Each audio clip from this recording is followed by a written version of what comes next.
बातमीपत्रामध्ये आता पाहणार आहोत सुपरफास्ट 100 बातम्या सुरुवात करूयात। मुख्यमंत्री देवेंद्र फडणवीस आज नाशिक दौऱ्यावर आहेत। यावेळी नाशिकच्या शिलापूर परिसरातील central power research institute testing लॅबचं मुख्यमंत्री उद्घाटन करणार आहेत। या टेस्टिंग लॅबमुळे आगामी काळात नाशिकला इलेक्ट्रिक हब म्हणून चालना मिळणार आहे। महापालिका निवडणुकीसाठी भाजपने जोरदार तयारीला सुरुवात केलेली आहे। मुंबईची सुरक्षा, मुंबईचा विकास हेच एक मिशन या घोषणेसह भाजप आपली निवडणूक मोहीम सुरू करणार आहे। यासाठी भाजपचे नवनिर्वाचित मुंबई अध्यक्ष आमदार अमित साटम यांच्या नेतृत्वाखाली मंगळवार 16 सप्टेंबर रोजी सायंकाळी वरळी येथील NSIC डोम येथे विजयी संकल्प मेळावा आयोजित करण्यात आला। ओबीसी उपसमितीची स्थापना झाल्यानंतर ओबीसी उपसमितीची आज पहिलीच बैठक होणार आहे। ही पहिलीच बैठक मंत्रालयात होणार आहे। जनसुरक्षा विधेयकाविरोधात विरोधी पक्षांनी आक्रमक भूमिका घेतली आणि या विधेयकाविरोधात काँग्रेस, राष्ट्रवादी काँग्रेस, शरद पवार पक्ष, शिवसेना, उबाठा आणि माकपसह अन्य विरोधी पक्षांनी आंदोलनाची हाक दिलेली आहे। आज राज्यभरात जनसुरक्षा विधेयकाविरोधात आंदोलन केलं जाणार आहे। भाई पाशीलकर यांनी उलटा रस्ता स्वीकारला असता तर सुनील तटकरे राजकीय जन्मालाच आले नसते, अशी टीका आमदार महेंद्र दळवी यांनी केली आहे। अजितदादांच्या कृतीवर पांघरूण घालण्याचं काम तटकरे कुटुंब करतंय असा टोलाही त्यांनी लगावला। जळगाव महापालिकेने जाहीर केलेल्या प्रारूप प्रभाग रचनेवर राष्ट्रवादी शरद पवार पक्षानं आक्षेप घेतलाय। सत्ताधाऱ्यांनी आपल्या सोयीप्रमाणे प्रभाग रचना केल्याचा आरोप राष्ट्रवादी शरद पवार पक्षानं केलाय। संतोष देशमुख हत्या प्रकरणात आज बीड जिल्हा विशेष न्यायालयामध्ये सुनावणी होणार आहे। वाल्मिक कराडचा जामीन अर्ज फेटाळल्यानंतर आता कराडच्या संपत्ती जप्तीच्या अर्जावर काय निकाल देणार याकडे सगळ्यांचं लक्ष लागलं। आता एक मोठी बातमी, जनसुरक्षा कायद्याविरोधात विरोधी पक्षांनी आक्रमक भूमिका घेतलेली आहे आणि या कायद्याविरोधात काँग्रेस, राष्ट्रवादी काँग्रेस, शरद पवार पक्ष, शिवसेना, उबाठा आणि माकपसह अन्य विरोधी पक्षांनी आंदोलनाची हाक दिली आहे। आज राज्यभरात जनसुरक्षा कायद्याविरोधात आंदोलन केलं जाणार आहे। हा काळा कायदा हाणून पाडण्यासाठी विरोधी पक्षांनी वजमूठ केलेली असून 10 सप्टेंबर आणि त्यानंतर 2 ऑक्टोबर रोजी राज्यात आंदोलन केलं जाणार आहे, अशी माहिती प्रदेश काँग्रेस कमिटीनं दिलेली आहे।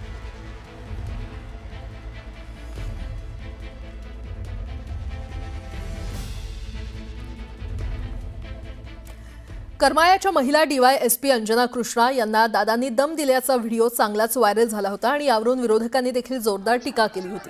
दरम्यान या प्रकरणात आता मुख्यमंत्र्यांकडून देखील नाराजी व्यक्त करण्यात आल्याची माहिती मिळते। सरकारमधील कोणताही नेता असो, अधिकाऱ्यांचा सन्मान हा अबाधित राहायलाच हवा असा संदेश मुख्यमंत्र्यांनी दिलाय।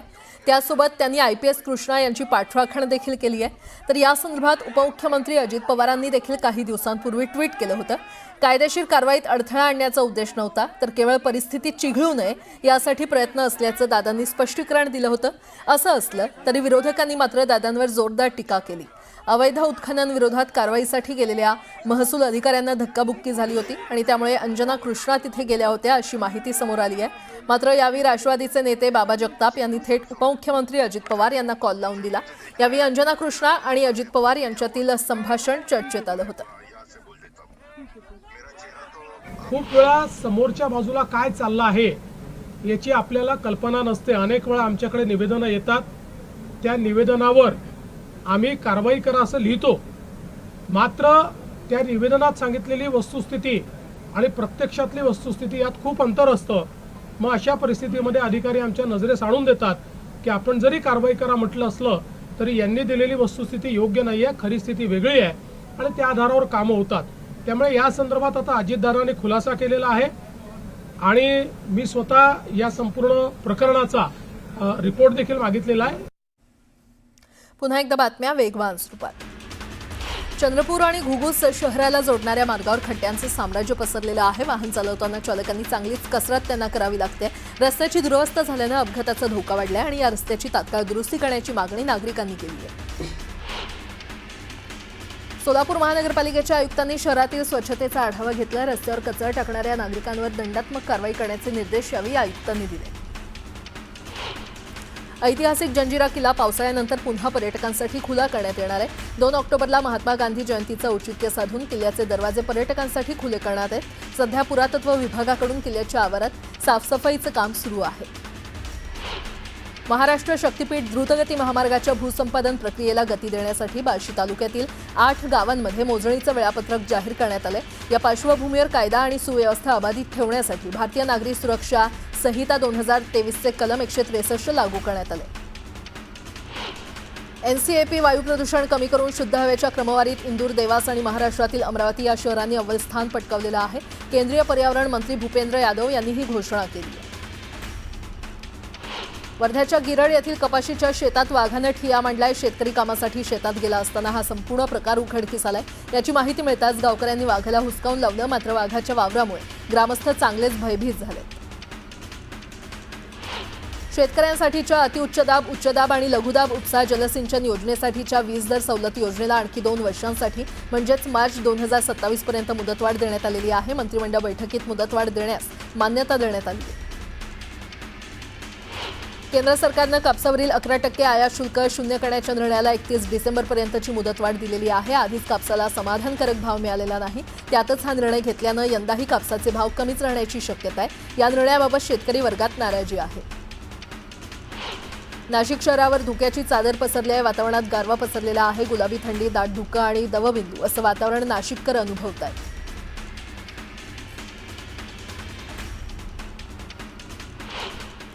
आता एक मोठी बातमी. मुंबईतल्या कुलाबा इथून अग्निवीर सैनिकाकडून रायफल आणि जिवंत काडतुसं घेऊन संशयित फरार झाला होता. आता या प्रकरणी या अग्निवीराची नौदल पोलिसांकडून कसून चौकशी करण्यात येते. नौदलानं या अग्निवीराची बोर्ड ऑफ इन्क्वायरी सुरू केलेली आहे. शस्त्र योग्य पद्धतीनं हाताळण्याचा नियम पाळला नसल्याचं समोर आलंय. ज्या संशयितानं अग्निवीराकडून रायफल घेतली तो अनेक तास नौदलाच्या कॅम्पसमध्ये फिरत होता. युनिफॉर्म बदलल्यानंतर त्यानं रायफल आणि काडतुसं एका पांढऱ्या रंगाच्या बॅगमध्ये पॅक केली आणि बाहेर वाट पाहत असलेल्या दुसऱ्या व्यक्तीकडे फेकली. मुंबई पोलीस सीसीटीव्हीच्या मदतीनं या दुसऱ्या व्यक्तीचाही शोध घेत आहेत.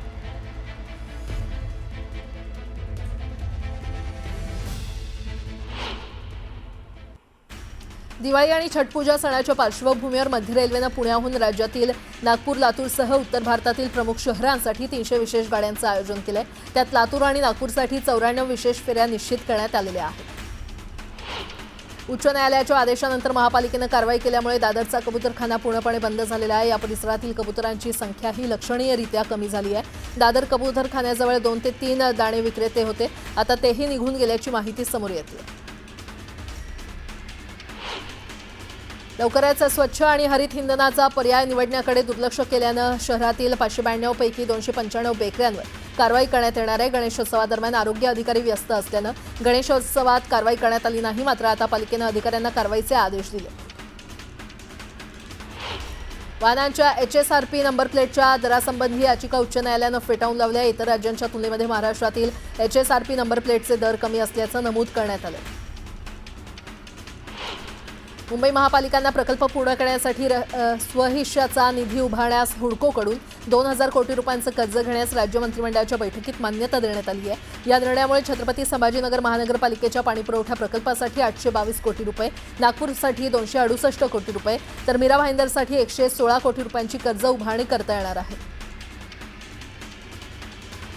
मुंबई महानगरपालिकेनं मुंबईत रस्ते काँक्रिटीकरणाचा प्रकल्प हाती घेतला असून पावसाळ्यामुळे थांबलेली ही कामं येत्या 1 ऑक्टोबरपासून पुन्हा सुरू होणार आहेत. मात्र यावेळी मुंबई महापालिकेनं नागरिकांच्या सोयीसाठी रस्ते काँक्रिटीकरणाची इत्थंभूत माहिती देणारा डॅशबोर्ड तयार केलेला आहे आणि त्यामुळे नागरिकांना आपापल्या विभागातील रस्त्यांची कामं कधी सुरू होणार, रस्त्याचं काम कधी पूर्ण होणार याबाबतची संपूर्ण माहिती मिळू शकणार आहे.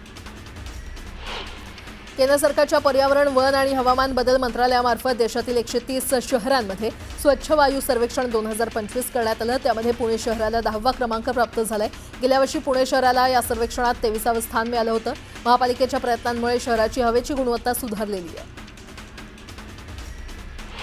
गणेशोत्सवात देखावे पाहण्यासाठी जाणाऱ्या नागरिकांच्या सोयीसाठी रात्री उशिरापर्यंत PMP प्रवासी सेवा सुरू होती आणि या काळात विनातिकीट प्रवास करणाऱ्या 1070 फिरत्या प्रवाशांवर दंडात्मक कारवाई करण्यात आली असून त्यांच्याकडून 5,35,000 रुपये दंड वसूल करण्यात आला. BMCच्या जाहीर प्रारूप आराखड्यावर आजपासून सुनावणी होणार आहे. प्रारूप आराखड्यावर 488 हरकती आणि सूचना आल्या. ठाणे महापालिकेच्या प्रभाग रचनेवर 270 हरकती सूचना प्राप्त झाल्या होत्या आणि या हरकतींवर महापालिकेच्या नरेंद्र बल्लाळ सभागृहात आज सुनावणी पार पडणार आहे. मुंबईत एकूण 698 किलोमीटर लांबीच्या रस्ते कामांपैकी आतापर्यंत 49% कामं पूर्ण झालेली आहेत. उर्वरित कामं ऑक्टोबर महिन्यापासून हाती घेण्यात येणार असून ही सर्व कामं पूर्ण होण्यास 2027 उजाडणार आहे. त्यामुळे खड्डेमुक्त मुंबईचा हा प्रकल्प पूर्ण होण्यास अजून सुमारे 1.5 वर्ष लागणार आहे. मुंबईतील 85% रिक्षा आणि टॅक्सी चालकांना इलेक्ट्रिक वाहनांबद्दल माहिती असली तरी चार्जिंग सुविधा, वित्तीय सहाय्य आणि अपुऱ्या पायाभूत सुविधांमुळे इलेक्ट्रिक वाहनांना मर्यादित प्रतिसाद मिळतोय. परिणामी मुंबईत शाश्वत सार्वजनिक वाहतूक प्रणाली निर्माण करण्याची प्रक्रिया मंदावत असल्याचं एका अभ्यासातून उघड झालंय. गर्भपात करू इच्छिणाऱ्या अल्पवयीन मुलींची गोपनीयता महत्त्वाची आहे. नको असलेली गर्भधारणा संपुष्टात आणण्यासाठी नोंदणीकृत वैद्यकीय व्यावसायिकांकडे जाणाऱ्या अल्पवयीन मुलींच्या गोपनीयतेचं रक्षण करण्याच्या दृष्टीनं 3 आठवड्यात मार्गदर्शक तत्त्व तयार करून ती अधिसूचित करा, असे आदेश उच्च न्यायालयानं राज्य सरकारला दिले. मुंबई महानगरपालिकेच्या विवाह नोंदणी सेवांतर्गत आता शनिवार आणि रविवारी देखील विवाह नोंदणी करता येणार आहे. एवढंच नव्हे तर सोमवार ते शुक्रवार या कालावधीत दररोज होणाऱ्या नोंदणीपैकी 20% नोंदणी या जलद विवाह नोंदणी सेवा म्हणून राखीव ठेवण्यात येणार आहेत. या दोन्ही सेवांचा लाभ घेणाऱ्या दाम्पत्यांना नोंदणीच्याच दिवशी विवाह नोंदणी प्रमाणपत्र दिलं जाणार आहे. डोंबिवलीतील रेरा प्रकरणात अडकलेल्या 65 इमारतींसंदर्भात मुंबईत महत्त्वाची बैठक पार पडली आणि या इमारतींमध्ये राहणारे निरपराध रहिवासी हे गुन्हेगार नाहीत. खरं गुन्हेगार म्हणजे विकासक असून कारवाई त्यांच्यावरच व्हावी अशी ठाम भूमिका बैठकीत मांडण्यात आली. 2008च्या मालेगाव बॉम्बस्फोटाप्रकरणी भाजपच्या माजी खासदार प्रज्ञासिंह ठाकूर, लेफ्टनंट कर्नल प्रसाद पुरोहित यांच्यासह 7 जणांची निर्दोष सुटका करण्यात आली. याच प्रकरणी विशेष न्यायालयाच्या निर्णयाला या बॉम्बस्फोटात मृत्युमुखी पडलेल्यांच्या कुटुंबियांनी उच्च न्यायालयात आव्हान दिलंय. दोषपूर्ण तपास किंवा तपासातील त्रुटी या बाबी आरोपींना निर्दोष सोडण्याचं कारण असू शकत नाहीत, अशी अपील त्यांनी दाखल केली आहे.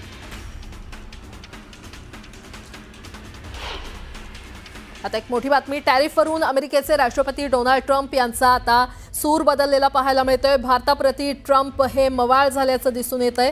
पंतप्रधान मोदी यांनी चीनचा दौरा करत पुतीन आणि जिनपिंग यांची भेट घेतल्यानंतर ट्रम्प यांचे सूर बदललेत. मागच्या आठवड्यात त्यांनी पंतप्रधान मोदी माझे चांगले मित्र राहतील असं म्हटलं होतं. त्यानंतर आज पहाटे केलेल्या सोशल मीडिया पोस्टमध्ये त्यांनी भारत अमेरिकेदरम्यानच्या व्यापार चर्चा पुन्हा सुरू होईल असे संकेत दिलेत. भारत आणि अमेरिका या दोन्ही राष्ट्रांमधील व्यापारी अडथळे दूर करण्यासाठी वाटाघाटी सुरू ठेवणार असून माझे खूप चांगले मित्र पंतप्रधान मोदी यांच्याशी येत्या आठवड्यात बोलण्यासाठी मी उत्सुक आहे, असं ट्रम्प यांनी सोशल मीडिया पोस्टमध्ये म्हटलं.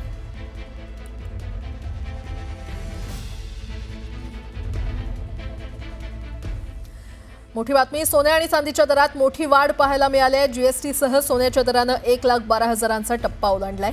तर चांदीच्या दरात देखील मोठी वाढ झाल्याचं पाहायला मिळतंय. 24 कॅरेट सोन्याचे दर हे एका तोळ्याचे सोन्याचे दर जीएसटीसह 1,12,417 रुपयांवर पोहोचले. दरम्यान सोन्याच्या दरात 1,106 रुपयांची वाढ होऊन जीएसटी शिवाय एका तोळ्याचा दर हा 1,09,000 रुपयांवर पोहोचलाय. तर चांदीच्या दरात देखील 276 रुपयांची वाढ एका किलो मागे झाली आहे. सप्टेंबरमध्ये सोन्याचा दर 4,351 रुपयांनी वाढला आहे, तर चांदीच्या दरात एका किलो मागे 8,839 रुपयांची वाढ झालेली आहे.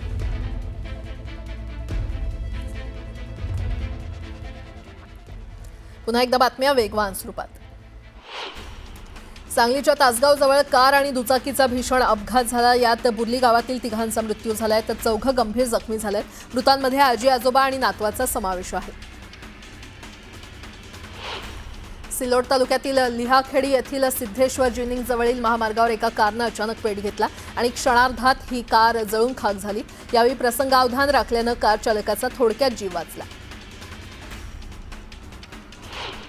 ओएनजीसीमध्ये सोमवारी लागलेल्या आगीची चौकशी करण्यासाठी एक उच्चस्तरीय चौकशी समिती नियुक्त करण्यात आली आहे. तिच्या निष्कर्षानंतरच आगीचं खरं कारण स्पष्ट होईल, असा दावा ओएनजीसीनं केला.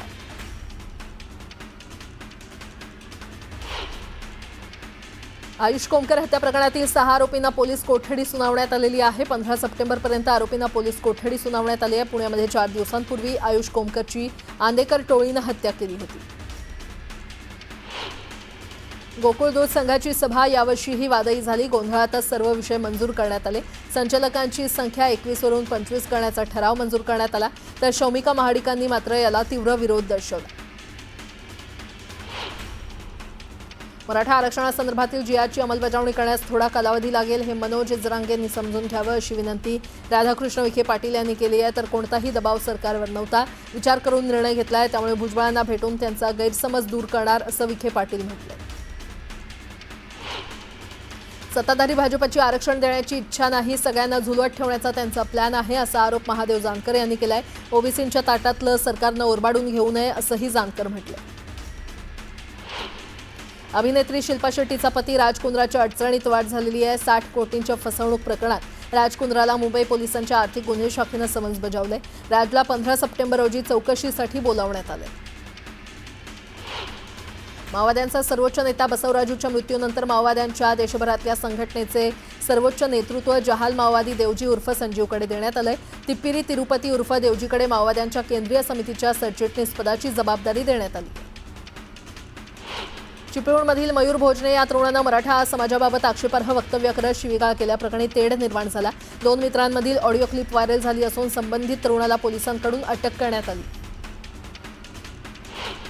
बीडच्या परळी रेल्वे स्टेशन परिसरात 6 वर्षीय मुलीवर अत्याचार झाला होता. या घटनेच्या निषेधार्थ अंबेजोगाईच्या उपविभागीय कार्यालयावर निषेध मोर्चा काढण्यात आला. आरोपीवर जलद गती न्यायालयामध्ये खटला चालवून फाशीची शिक्षा देण्याची मागणी करण्यात आली. हिंगोलीच्या महावितरण कार्यालयावर जिल्ह्यातील बाह्य स्रोत कंत्राटी कर्मचाऱ्यांनी आज मोर्चा काढला. वेतन रखडल्यानं हा मोर्चा काढण्यात आला. गोंदिया जिल्ह्यातील राष्ट्रीय आरोग्य अभियान कर्मचाऱ्यांनी आपल्या मागण्यांसाठी सुरू केलेल्या संपामुळे ग्रामीण भागात अनेक प्राथमिक उपकेंद्रांमध्ये आरोग्य सेवा कोलमडल्याचं चित्र पाहायला मिळतंय. कंत्राटी कर्मचाऱ्यांचं नियमित सेवेत समायोजन करण्याच्या निर्णयाची अंमलबजावणी न झाल्यामुळे कर्मचाऱ्यांनी संप पुकारला. भाकड जनावरांचा प्रश्न दिवसेंदिवस गंभीर होत असल्यानं शेतकऱ्यांनी शिव आर्मी संघटनेच्या नेतृत्वात संगमनेर प्रांत कार्यालयासमोर आंदोलन केलं. यावेळी पोलीस आणि शेतकरी आमनेसामने आले. त्यामुळे प्रांत कार्यालयाच्या आवारात काही काळ तणावाचं वातावरण होतं. सकल ओबीसी समाजावर अन्याय झालाय. ओबीसी प्रवर्गात घुसखोरी करण्याचा प्रयत्न झाल्याचा आरोप करत अखिल भारतीय महात्मा फुले समता परिषदेच्या वतीनं भुसावळच्या प्रांताधिकाऱ्यांना निवेदन देण्यात आलं. चोपड्यातील तहसील कार्यालयावर सकल ओबीसी समाजाच्या वतीनं आंदोलन करण्यात आलं. ओबीसी आरक्षणाला धक्का लावणारा मराठा आरक्षणाबाबतचा GR रद्द करावा अशी मागणी यावेळी आंदोलकांकडून करण्यात आली. बीड जिल्हाधिकाऱ्यांनी केलेल्या कारवाईविरोधात बीडमधील महसूल कर्मचारी आक्रमक झाले. गेवराई तहसीलमधील 12 कर्मचाऱ्यांवर निलंबनाची कारवाई करण्यात आली. याविरोधात 1200 कर्मचाऱ्यांनी सामूहिक रजा टाकली. यामुळे 11 तहसील कार्यालयामधील कामकाज ठप्प झालं. दरम्यान मागणी मान्य न झाल्यास बेमुदत संप पुकारण्याचा इशारा कर्मचाऱ्यांनी दिला. वाशिम जिल्ह्यातील राष्ट्रीय आरोग्य अभियानाच्या 450 कंत्राटी अधिकारी आणि कर्मचाऱ्यांचं गेल्या 20 दिवसांपासून कामबंद आंदोलन सुरू आहे. सेवेत कायम करण्यासह मानधनवाढ आंदोलन सुरू असून जोपर्यंत मागण्या मान्य होणार नाहीत तोपर्यंत आंदोलन सुरूच ठेवण्याचा इशारा देण्यात आला. करमाळा प्रकरणानंतर अजित पवारांवर सर्व स्तरातून टीका होते आहे. दरम्यान सांगलीमध्ये स्वाभिमानी आंबेडकरी संघटनेकडून अजित पवारांच्या प्रतिमेला दुग्धाभिषेक करून समर्थन करण्यात आलं. हिंगोली शहर आणि परिसरात जोरदार पाऊस झाला. पावसामुळे इसापूर गावाजवळून वाहणाऱ्या ओढ्याला पूर आलाय. पुलावरून पाणी वाहू लागल्यामुळे शेतातून परतणाऱ्या शेतकऱ्यांना तात्काळ उभं राहावं लागलं. वर्ध्याच्या देवळी तालुक्यात 150 एकरातील सोयाबीन आणि कपाशीचं पीक जळून खाक झालं. लुडो कीटकनाशकामुळे पीक जळालं असून शेतकऱ्यांनी क्रॉप केमिकल्स कंपनीविरोधात रोष व्यक्त केला. तर आमदार राजेश बकाने यांनी अधिकाऱ्यांना धारेवर धरलं. बीडच्या अंबाजोगाई तालुक्यातील गिरवलीतील शेतकऱ्यांनी शक्तीपीठ महामार्ग मोजणीला विरोध केला. जमीन मोजणीला विरोध केल्यामुळे किसान सभेचे जिल्हाध्यक्ष अजय बुराडेंना अटक करण्यात आली. त्यामुळे शेतकऱ्यांनी आक्रोश केला. अतिवृष्टीमुळे बीड जिल्ह्यातील 66,644 शेतकऱ्यांची 51,103 हेक्टर क्षेत्रावरील जिरायत आणि बागायत पिकं बाधित झालेली आहेत. शेतात पाणी साचून राहिल्यामुळे पिकांचं मोठं नुकसान झालंय. दरम्यान तात्काळ पंचनामे करून नुकसान भरपाई देण्याची मागणी शेतकऱ्यांनी केलेली आहे. तर 80% पंचनामे पूर्ण झाल्याचं जिल्हाधिकाऱ्यांनी सांगितलं. यवतमाळच्या आर्णी तालुक्यातील कोसदनी, साकूर आणि मुंकिंदपूर या मार्गाची दुरवस्था झाली आहे. डांबरीकरणाचं काम कंत्राटदारानं अर्धवट अवस्थेत सोडल्यामुळे ग्रामस्थांचे प्रचंड हाल होत आहेत. तर अपघातांच्या प्रमाणातही वाढ झालेली आहे. रायगड जिल्ह्यातील पर्यटनाला चालना देण्यासाठी महत्त्वपूर्ण समजल्या जाणाऱ्या अलिबाग वडखळ रस्त्यावर खड्ड्यांचं साम्राज्य निर्माण झालेलं आहे. दरम्यान अलिबागकरांनी प्रशासनाला निवेदन देत रस्ता दुरुस्त करण्याची मागणी केली आहे. अन्यथा रस्त्यावर उतरण्याचा इशारा दिला.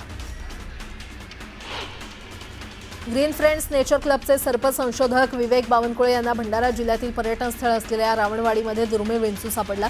दुर्मिळ विप स्कॉर्पिओ म्हणजे चाबूक विंचू पश्चिम घाट प्रदेशात आढळून येत होता.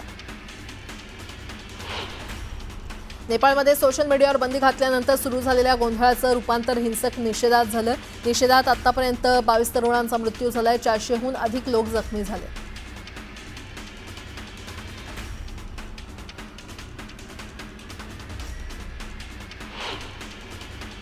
नेपाळमध्ये सोशल मीडियावरील बंदीवरून सुरू झालेल्या गोंधळानंतर राष्ट्रपती रामचंद्र पौडेल यांनी आपल्या पदाचा राजीनामा दिला. संतप्त निदर्शकांनी राष्ट्रपतींचं निवासस्थान पेटवून दिलं.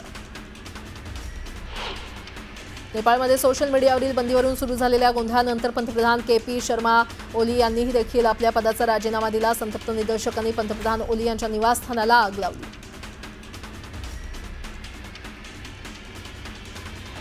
नेपाळमध्ये हिंसक निदर्शनांमध्ये निदर्शकांनी नेपाळच्या संसदेच्या इमारतीला आग लावली. निदर्शकांनी अनेक माजी पंतप्रधान आणि मंत्र्यांची घरंही जाळली.